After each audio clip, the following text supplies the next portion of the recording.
Right, well, let's get to Roy Sebag now. He's a CEO and founder of Goldmoney Incorporated. And Roy, thank you very much indeed for joining us.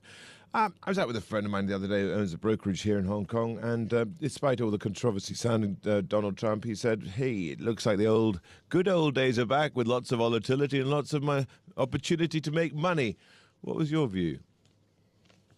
Yeah, thanks for having me. No, I agree. I think that Trump catalyzes this sense of urgency to begin looking at all these global imbalances, whether they're trade imbalances or fiscal imbalances.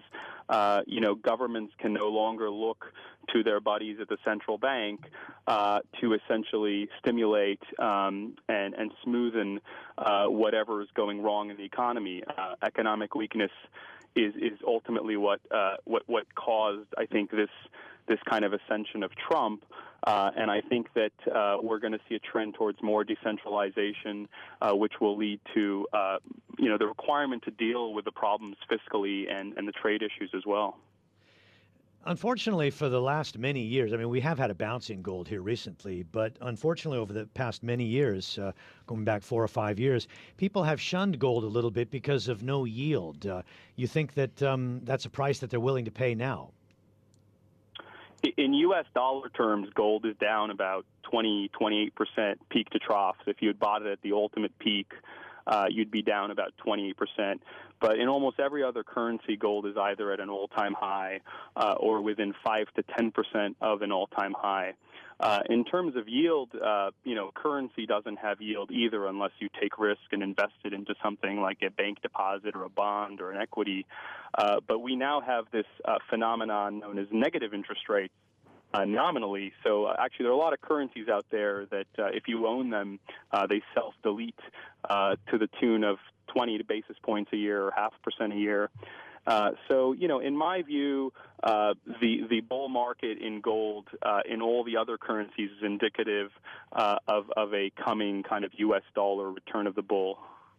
Well, yeah, and of course, the thing is, I think you're seeing gold rising to $1,300 an ounce or thereabouts. The point being here, aren't you surprised that we haven't had more of a move upward in gold, given the uncertainty, given the prospect of an unpredictable White House?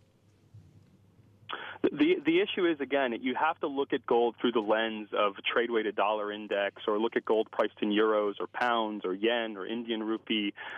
You really have had that move in gold. It's just that you had 4 years of extreme U.S. dollar weakness from 2008 to 2012, followed by 4 years of extreme U.S. dollar strength.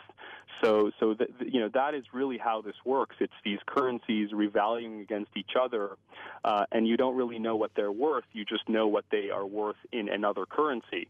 So gold, when you kind of measure all the currencies in gold, you begin to see that this is already happening. It's been happening for about 4 years. And how many investors are talking about fears of inflation coming back? I mean, the one great thing, I suppose, about the Trump presidency has been this reflation trade. Along with that, maybe it switches to inflation, and that might be the wind in the sails for gold as well. Yeah, I think that's a great point. I definitely think that the U.S. economy is now sucked up enough, labor to the point where you're going to have wage inflation.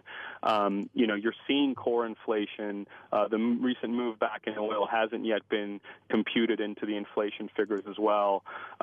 So I think this is definitely the year where we see inflation. The commodity markets are telling us that zinc, copper, aluminum. This whole idea that Trump is going to rebuild the manufacturing base through a tariff and then also engage in all this stimulus spending it has been communicated to the market. The equity market has already reflected that, but the commodity market hasn't yet fully reflected that. So I agree with you. I think there could be massive inflation this year.